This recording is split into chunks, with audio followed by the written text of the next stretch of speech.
शिव कृपा हॉस्पिटल में स्त्री रोग विशेषज्ञ के तौर पर आप हैं, लेकिन इसके अलावा और क्या क्या इलाज यहाँ पर इस हॉस्पिटल में होते हैं? मैम, जब आप जैसे डिलीवरी कर रहे होते हैं किसी महिला की, तो डॉक्टर से ये डिसीजन कैसे बनाते हैं कि इसको सीजर ऑपरेशन या फिर नॉर्मल डिलीवरी, इन दोनों में मतलब क्या ऐसी कौन सी सिचुएशन आती होगी कि आप लोग ये डिसीजन लेने पर मजबूर हो जाते हैं कि भाई अब नॉर्मल डिलीवरी नहीं होगी, अब तो सीजर ही करना पड़ेगा? आजकल गर्भवती महिलाएं जैसे शुरुआत में प्रेगनेंसी समझ में आती है कि हम प्रेग्नेंट है, शुरुआत के 3 महीने, फिर 3 महीने से 5 महीने का फेज, फिर 5 महीने से 9 महीने का फेज, क्या क्या ध्यान रखना चाहिए गर्भवती महिला को? मतलब घर पर कौन कौन सी केयर, क्या डाइट होना चाहिए उनकी? मैम, आजकल क्या होता है, पीसीओडी के केस बहुत ज़्यादा देखने को मिलते हैं, तो ये इसका कारण क्या है? आजकल क्या होता है, प्रेगनेंसी को लेकर मतलब महिलाएं प्रेग्नेंट नहीं हो पाती है। ग्रामीण इलाकों में हम देखते हैं तो देवी देवता ये सारी चीज़ें चलती है, डॉक्टर का भी अपना एक रोल होता है, तो इसमें महिलाओं को ज़्यादा जिम्मेदार ठहराया जाता है। आपने देखा होगा आपके पास भी पेशेंट की महिला का चेकअप हो, महिला के ही सारे चेकअप होने चाहिए, इसी में कमी है। पुरुषों में भी कमी हो सकती है। तो जब डॉक्टर के पास पेशेंट आती है, महिला पेशेंट को जब आप लोग काउंसलिंग उनकी करते हैं, तो उसके साथ क्या पुरुषों के भी कुछ टेस्ट आप लोग करवाते हैं? राजगढ़ वासियों, राजगढ़ जिले में जो गर्भवती महिलाएं होती है उनके लिए डॉक्टर्स की काफ़ी कमी है, लेकिन जो मैम है, आकांक्षा मैम, वो स्त्री रोग विशेषज्ञ है, हमारे राजगढ़ जिले में सेवा दे रही है। और अभी शिव कृपा हॉस्पिटल जो राजगढ़ में नया बना है, वहाँ पर इंफ्रास्ट्रक्चर भी बढ़िया है, तमाम सारी चीज़ें हैं। मैम, सबसे पहले तो आपका बहुत बहुत स्वागत है। और पहला सवाल मेरा यही है मैम कि शिव कृपा हॉस्पिटल में स्त्री रोग विशेषज्ञ के तौर पर आप हैं, लेकिन इसके अलावा और क्या क्या इलाज यहाँ पर इस हॉस्पिटल में होते हैं? मैटरनल हेल्थ और फीमेल रिलेटेड सारी हेल्थ का इलाज हम करते हैं, चाहे वो यूटीआई हो, चाहे वो कोई गैस्ट्रिक इश्यूज़ हो, और प्रेगनेंसी तो हम पूरा देखते ही हैं, प्लस इनफर्टिलिटी भी है। इनफर्टिलिटी मतलब ऐसे कपल्स जो काफ़ी टाइम से ट्राई कर रहे हैं और कंसीव नहीं कर पा रहे हैं, तो ऐसा भी नहीं है कि मतलब ऐसा है कि रिजल्ट्स भी अच्छे आ रहे हैं हमें, तो विद टाइम अगर होएगा तो हम आगे भी सोचें स्टार्ट करने का आईवीएफ वगैरह। बट अभी तो थोड़ा सा रिस्पॉन्स हमको अगर अच्छा मिलता है तो फिर हम भी आगे काम करने पे मैम, किस तरीके के ज़्यादा केसेस मिलते हैं राजगढ़ जिले में महिलाओं को लेकर? जनरली तो मैं आपको बताऊं कि जो ऐसे केसेस जिन्होंने स्टार्टिंग से लेकर, जैसे प्रेगनेंसी एक ऐसा फेज है कि आपको स्टार्टिंग जब भी आपको पता चलता है ना, तब से लेकर आपको स्टार्टिंग अपना चेकअप कराना होता है, क्योंकि पेशेंट्स को कभी कभार खुद ही पता नहीं होता कि उनके साथ क्या मेडिकल हिस्ट्री है, किस ड्रग से एलर्जी है, क्या है क्या नहीं है। और दूसरी चीज़, मैक्सिमम यहाँ पे पेशेंट ऐसे हैं जिनको कंजेनाइटल ब्लड डिसीजेज हैं, लाइक जैसे थैलेसीमिया हो गया, सिकल सेल एनीमिया हो गया, मैक्सिमम ट्रेट या मेजर या माइनर करके आते हैं, तो उनमें से मैक्सिमम लोगों को पता ही नहीं चलता है आखिरी में जब ब्लड नहीं बढ़ रहा होता है। और हाँ, एक चीज़ और कि वो जहाँ कभी ऐसा होता है ना कि वो कभी किसी गए लोकल डॉक्टर को दिखा लिया, पता किया, ठीक है, तो वहाँ पे क्या लगता है कि फर्स्ट टाइम किसी भी डॉक्टर के पास आपका कांटेक्ट होगा ना, तो डॉक्टर को क्या लगेगा कि आयरन डेफिशिएंसी एनीमिया हो सकता है। जनरली लोगों में यही होता है, राइट? कभी ऐसा दिमाग में नहीं आता है किसी के भी, अनटिल जब तक आपका फॉलो अप ना हो। तो प्रॉब्लम यहाँ पे ये है कि यहाँ पे जो फीमेल्स हैं, फीमेल के अटेंडर्स हैं, और जितनी भी न्यूली मैरिड फीमेल्स हैं जो अभी भी कंसीव किया इनने, ना ही उनमें खुद में इतना अवेयरनेस है कि जाके दिखाएं। अब ऐसे पेशेंट से आप कम्युनिकेट करेंगे तो पेशेंट नहीं बोलता हमें तो कोई दिक्कत हो नहीं रही थी, हम आए क्यों? बिल्कुल, राइट। मतलब वो ऐसे ही बात करते हैं। तो कभी कभी मेरे को भी इतना डीपली आके समझाना पड़ता है कि देखो, अगर आप नहीं आते तो शायद मुझे पता ही नहीं चलता कि आपका कंसिस्टेंटली आपका जो खून है कम आ रहा है, और मैं जांच भी नहीं कराती शायद, क्योंकि आप मेरे पास एक बार है, उसके बाद आप डायरेक्ट डिलीवरी में आते हैं मेरे पास, आप तो कोई टच में नहीं हो, है ना, तो फिर हमें भी कैसे पता चलेगा? तो इस बात की अवेयरनेस बहुत ज़रूरी है कराना। और देखा जाए तो हम यहाँ पे रह करके ना ही सिर्फ फीमेल के ऑक्स पार्ट को देखते हैं कि मतलब जच्चा बच्चा वाला, हम गायनिक पार्ट भी कवर करते हैं, जैसे बड़ा बच्चा का दानी का ऑपरेशन हो गया, है ना, पेशाब की थैली को जगह में बैठाना हो गया, है ना, ट्यूमर्स निकालने हो गए, है ना, कभी गठान हुई वो निकालना हो गया। तो ओवरऑल हम पूरा ही हर मतलब एक फीमेल की हेल्थ को बिल्कुल। मैम, जब आप जैसे डिलीवरी कर रहे होते हैं किसी महिला की, तो डॉक्टर से ये डिसीजन कैसे बनाते हैं कि इसको सीजर ऑपरेशन या फिर नॉर्मल डिलीवरी, इन दोनों में मतलब क्या ऐसी कौन सी सिचुएशन आती होगी कि आप लोग ये डिसीजन लेने पर मजबूर हो जाते हैं कि भाई अब नॉर्मल डिलीवरी नहीं होगी, अब तो सीजर ही करना पड़ेगा। देखिए, जैसे क्या होता है कि जिनके पहले के बच्चे नॉर्मल होते हैं, है ना, पहले नॉर्मल डिलीवरी हो चुकी है, तो हमारे दिमाग में ये क्लियर रहता है कि कुछ भी है, लेकिन एक एवरेज जो 2.5 किलो से 3 किलो तक का बच्चा है, जिसे हम एवरेज वेट मानते हैं, राइट, तो उतने तक का बच्चा अगर एक बार डिलीवर हो चुका है तो माँ के पेल्विस में जो जगह है नीचे वाली, वहाँ इतनी जगह है कि 2.5 से 3 किलो तक का बच्चा डिलीवर हो जाएगा। लेकिन कभी कभी क्या होता है ना कि बच्चे का सिर बड़ा है। अब ऐसे भी केसेस है मेरे पास जिनकी पहले नॉर्मल डिलीवरी हो गई है और फिर हमको सिजेरियन लेना पड़ा। क्यों? क्योंकि भैया कभी ये जो बच्चे का हेड है ना, बच्चे टू बच्चा वेरी करता है, ठीक है, किसी किसी बच्चे का हेड बड़ा होता है, किसी किसी बच्चे का हेड छोटा होता है। तो हेड बड़ा होगा तो अपन कितनी भी एडिक्वेट आपकी पेल्विस हो, पुरानी नॉर्मल डिलीवरी हो चुकी हो, लेकिन बच्चा खिसकता नहीं है। अब कुछ केसेस ऐसे भी हैं जिनमें नाल छोटी होती है बच्चे में, ठीक है, कुछ ऐसे हैं जिनमें आवल नीचे होता है, कुछ ऐसे हैं जिनमें पानी ही कम है, 1-2 AFI लेकर के आती हैं। अब पानी नहीं रहेगा तो बच्चा खिसकेगा नहीं दर्द के साथ नीचे, राइट। अब कुछ औरतें ऐसी भी हैं जिनका मतलब पूरा महीना पूरा हो चुका है, मतलब 40 हफ्ते से ऊपर की हैं, और मेरे पास ऐसे भी पेशेंट है जिनको 41 हफ्ते में आए थे कि हमको नॉर्मल डिलीवरी की दर्द नहीं आ रहा, आप दवा डाल दो। अब बच्चे का सर ऊपर है, मतलब बच्चे का सर ऊपर है, मतलब बच्चे का या तो धड़ बड़ा है या तो आपकी नीचे के रास्ते में जगह नहीं है कि बच्चे को पैसेज दे सके, हाँ ये रास्ता मिल पाए, ठीक। तो अब ये चीज़ ना अटेंडर्स को, पेशेंट्स को समझाना इतना डिफिकल्ट है। अब वो एंड टाइम में जब बच्चा फंस जाता है ना, तब फिर ऑपरेशन लगना है।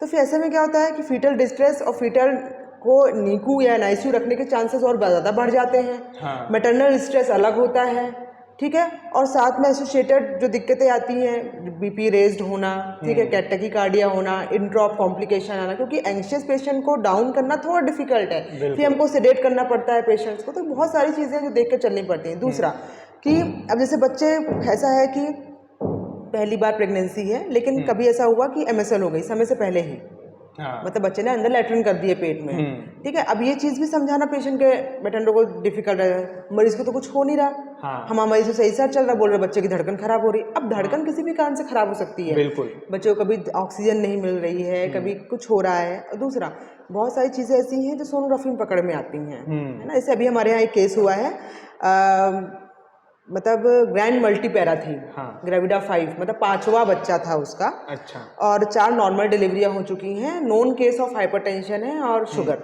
मतलब हम इंसुलिन में चला रहे थे पूरे 9 महीना, है ना। अब ऐसे उनका बेबी डिलीवर हुआ। अब वो पेशेंट डायबिटिक है, राइट, बेबी को देखने में मस्त बेबी हुआ था, 3.5 किलो के आसपास का, जिसे अच्छा फीटल वेट कहना चाहिए, लेकिन बेबी बार बार हाइपोग्लाइसीमिया में जा रहा है। क्यों? क्योंकि मदर को इंसुलिन लगा है पूरे 9 महीना। बिल्कुल सही है ना। और हमारा काम है बच्चे को, मदर को टेक केयर करना, उनको सही सलामत वापस घर तक भेजना। लेकिन पेशेंट के अटेंडर को क्या कंसर्न रहता है कि हमारा बच्चा तो सही लग रहा है, वहाँ पे फालतू भर्ती किए हुए हैं। हाँ, कई बार पैनिक हो जाते हैं। हाँ, तो ये भी देखो, एक ऐसा भी रहता है, जैसे मैं हूँ यहाँ पे काउंसलिंग कर रही हूँ, ठीक है, तो एक एक चीज़ बताना। अब जैसे किसी, अगर आप, क्योंकि मैं प्राइवेट सेटअप है अपना, ऐसा है कि इतना बल्क नहीं है अपने पास, इतना लोड नहीं है, बिल्कुल सिलेक्टिव पेशेंट रहते हैं अपने पास, तो पेशेंट समझाना भी, काउंसलिंग भी ईज हो जाती है। लेकिन आप किसी गवर्नमेंट सेक्टर में जाएंगे ना, तो उनके पास ऑलरेडी इतना पेशेंट लोड रहता है कि या तो आप डॉक्टर को एक बार बैठ के समझ लो अच्छे से, आप ये एक्सपेक्ट करो कि एक एक को समझाना तो वो डॉक्टर के लिए थोड़ा डिफिकल्ट है। लेकिन ये चीज़ जैसे हम अब वहाँ पे उन्होंने नहीं समझाई, हमने यहाँ समझाई,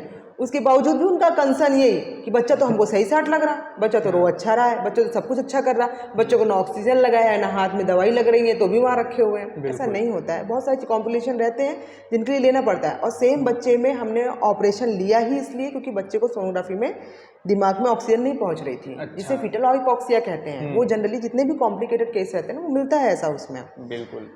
तो ये सब चीज़ें ना समझाना पड़ता है। और उसमें भी कुछ पेशेंट ऐसे हैं जो शायद नहीं समझना चाहते हैं, उनको ऐसा लगता है कि मैडम ऑपरेशन करना चाह रही है, इसलिए टास्क ये नहीं रहता। टास्क ये रहता है कि हमको मदर और बेबी दोनों को सेफ रखना है एनी हाउ।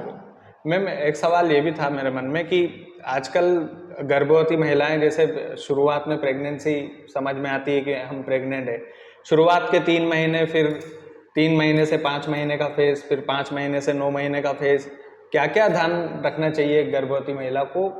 मतलब घर पर कौन कौन सी केयर, क्या डाइट होना चाहिए उनकी, अगर आप एक्सप्लेन कर पाएँ। देखिए, पहली सबसे इम्पोर्टेंट चीज़ तो ये है कि फर्स्ट विजिट, मतलब आपकी पहली विजिट, जैसे भी आपको पता चलता है प्रेगनेंसी का, वैसे आपको डॉक्टर को कांटेक्ट करना चाहिए। जैसा कि मैंने आपको पहले ही बताया इस बारे में कि पेशेंट्स को, पेशेंट के अटेंडरों को, इनफैक्ट पेशेंट के खुद के मायके वालों को भी नहीं पता होता है कि मतलब उनकी बच्ची या बच्चा जो भी है कि क्या क्या बीमारियां हो चुकी है, उन्हें याद ही नहीं रहता, उनको अपने बच्चों की उम्र ही याद नहीं रहती। तो बीमारियां याद रखना करना बहुत बड़ी चीज़ है। तो जब भी आप पहली बार हमारे कांटेक्ट में आते हैं ना, किसी भी डॉक्टर के कांटेक्ट में आते हैं, तो हम एक स्क्रीनिंग टेस्ट करवाते हैं, है ना, ताकि हमें पता चले कि कहाँ चीज़ें फंस रही हैं। कोई औरत को कोई इन्फेक्शन तो नहीं है पहले से, या वो बच्चे को ट्रांसमिट तो नहीं हो सकता, या कोई ऐसी चीज़ तो नहीं है जिसके कारण से डिलीवरी में बाद में कोई दिक्कत जाएगी, या कभी कभी कोई औरतें होती हैं जिनको नॉर्मल बच्चेदानी नहीं होती है, भगवान ऊपर से ही मतलब 1 या 2 बच्चेदानी बना के भेजता है ना। तो कभी किसी छोटे कॉर्नुआ में प्रेगनेंसी ठहर गई, या कभी किसी बड़े कॉर्नुआ में प्रेगनेंसी ठहर गई, तो इस बारे में भी जानकारी कि ये सब कब पता चलेगा, जब पेशेंट आएगा। दूसरा रही खाने पीने की बात, तो शुरुआती दौर में जनरली हार्मोन, क्योंकि प्रेगनेंसी एक ऐसा फेज है जिसमें बीटा एसीजी हार्मोन बहुत ज़्यादा हाइप पे रहता है, बिल्कुल। उसके कारण ना पेशेंट को नौजिया, वॉमिटिंग जैसा लगना, उल्टी होना, ठीक है, जी मचलना, हर चीज़ की स्मेल बहुत गंदी लगना, शुरुआत के 3 महीने में होता है। 3 से 5 महीने तक भी हो सकता है। हाँ। और कुछ फीमेल्स ऐसी हैं कि जिनको मतलब ये देखिए, इसका ये हार्मोन है, इसका बॉडी टू बॉडी रिस्पॉन्स अलग अलग मिलता है हर पेशेंट में। किसी को ये हार्मोन पूरा 9 महीना परेशान करता है, राइट, और किसी किसी को एक शुरुआत के 1-2 महीने रहता है, फिर बिल्कुल सेटल हो जाता है ऐसा। तो शुरुआती दौर पे तो मैं यही बोलूँगी कि बिल्कुल कम मिर्च मसाला वाला खाना खाना, क्योंकि वैसे भी आप कुछ भी खाओगे डाइजेस्ट तो आपको हो नहीं पा रहा, क्योंकि ऑलरेडी आपको इतना नौजिया वॉमिटिंग हो रहा है। फ्रूट्स वगैरह ना लें, क्योंकि फ्रूट से और गैस्ट्रिक एम्पिटिंग होती है शुरुआती दौर में। हाँ, शुरुआती दौर में तो मतलब सिंपल खाना खाएं, घर का पका हुआ खाना। अब आप घर के पके हुए खाने में आप खीर वगैरह भी ले सकते हो, दलिया खिचड़ी भी ले सकते हो, दाल रोटी सब्जी भी ले सकते हो, लेकिन बिल्कुल कम तेल मिर्च मसाला में, है ना। और जो भी आपको अच्छा लगे वो आप खा सकते हो। खाने वाली चीज़ क्या नहीं है कि ऐसे आपको पपीता नहीं खाने हैं, पाइनएप्पल नहीं खाने हैं, इनमें कुछ कंटेंट केमिकली ऐसे होते हैं जो अर्ली अबॉर्शंस को या प्रीटर्म डिलीवरीज को इंडिकेशन बन जाते हैं, है ना। तो वो सब चीज़ें नहीं लेनी है, अवॉइड करनी है। वो हम पेशेंट को समझाते भी हैं आपको क्या खाना है क्या नहीं खाना। दूसरा, पेशेंट का बहुत सारे लोगों का कंसर्न रहता है कि हम काम कर सकते हैं कि नहीं, भारी काम कर सकते हैं कि नहीं, सीढ़ी चढ़ उतर सकते हैं कि नहीं, राइट। तो सीढ़ी चढ़ उतर सकते हैं, मुश्किल मना नहीं होती। कुछ ही केस ऐसे होते हैं जिनमें कॉम्प्लिकेशन रहते हैं, हम प्रायर समझा देते हैं कि आपको बहुत ज़्यादा चलना मना है, क्योंकि अगर जितना आप चलोगे उतना दिक्कत आ सकती है बच्चों को। बाकी जो नॉर्मल हेल्दी प्रेगनेंसी होती है वो सीढ़ी चढ़ उतर सकती है एक एक स्टेप से, लेकिन बस कोई भारी सामान, अब वो बाल्टा लेके चढ़ेंगे बड़े कपड़े वाला, तो वो अलाउड नहीं है। बट कोई रख दे, आप जाओ अपना काम करो, फिर आप वापस आ जाओ, ऐसा कर सकते हैं। बाकी हाउस होल्ड वर्क जैसे आप खड़े होकर किचन में खाना बनाना, ये सब भी कर सकते हैं, ऐसा कुछ भी नहीं है। ये तो और जैसे जैसे प्रेगनेंसी एडवांस होती है ना, तो क्योंकि पेट बढ़ता है आपका, तो आप सामने नहीं झुक सकते हो, तो उसके लिए भी समझाते हैं हम लोग कि भैया नीचे पहले बैठना है आपको, फिर कोई चीज़ उठानी है, डायरेक्ट ऐसे बेंड नहीं होना है सामने की तरफ, क्योंकि यूट्रस में प्रेशर पड़ता है।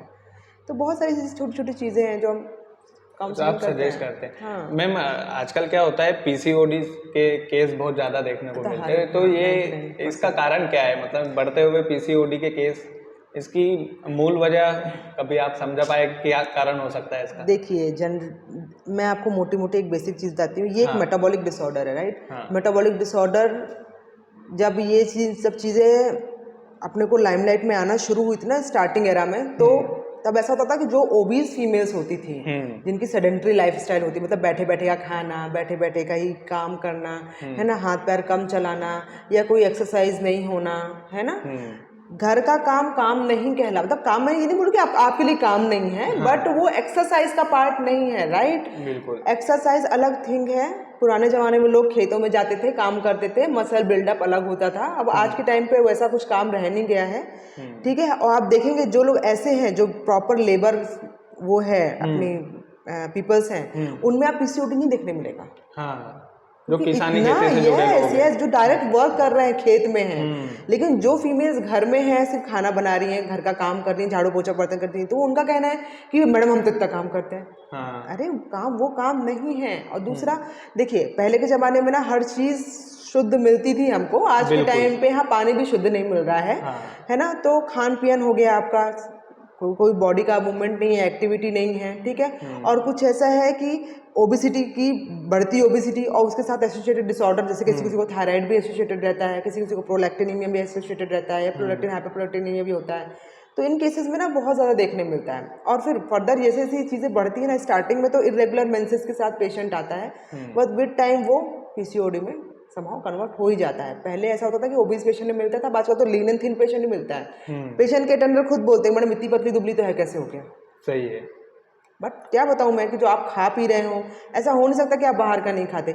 यहाँ तक बच्चे कुरकुरे बिस्किट चिप्स खा रहे हैं, हाँ तो बाजार कहीं की ना चीजें कहीं, तो आती हैं, हाँ बिल्कुल। यस, तो आपके खान पियन है गड़बड़, तो कहीं ना कहीं वो चीज़ें इफेक्ट करती हैं।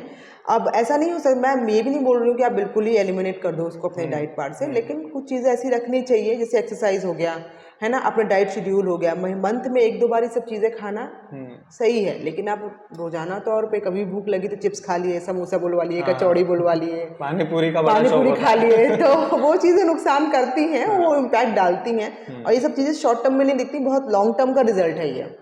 मैम एक आखिरी सवाल था, मेरे मन का ही सवाल था कि आजकल क्या होता है प्रेगनेंसी को लेकर, मतलब महिलाएं प्रेग्नेंट नहीं हो पाती है। ग्रामीण इलाकों में हम देखते हैं तो देवी देवता ये सारी चीज़ें चलती है, डॉक्टर का भी अपना एक रोल होता है, तो इसमें महिलाओं को ज़्यादा जिम्मेदार ठहराया जाता है। आपने देखा होगा आपके पास भी पेशेंट की महिला का चेकअप हो, महिला के ही सारे चेकअप होने चाहिए, इसी में कमी है।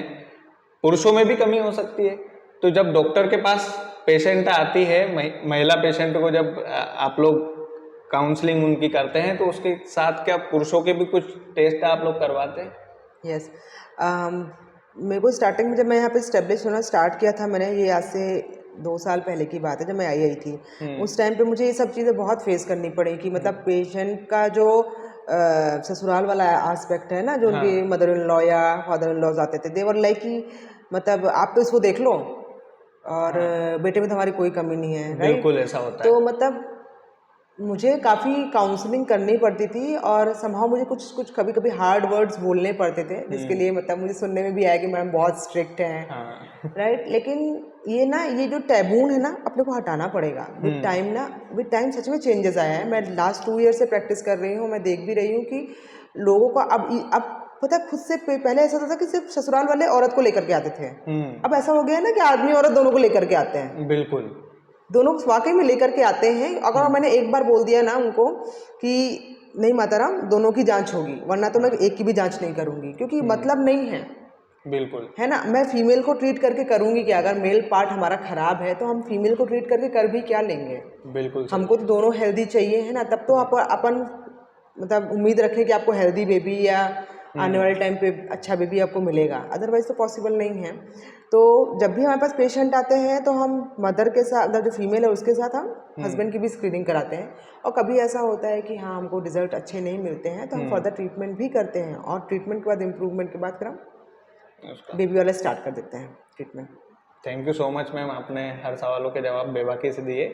और ये जो आकांक्षा मैम है, इनके बारे में वाकई में मैम ने बोला कि एक लोगों में भी है कि मैम बड़े स्ट्रिक्ट हैं, लेकिन जो डॉक्टर स्ट्रिक्ट होता है वो डॉक्टर अच्छा भी होता है। जो टीचर स्ट्रिक्ट होता है तो वो टीचर भी अच्छा होता था। बचपन में हम देखते थे जिसके सबसे ज़्यादा डंडे खाए आज उसी की सबसे ज़्यादा याद आती है हमको।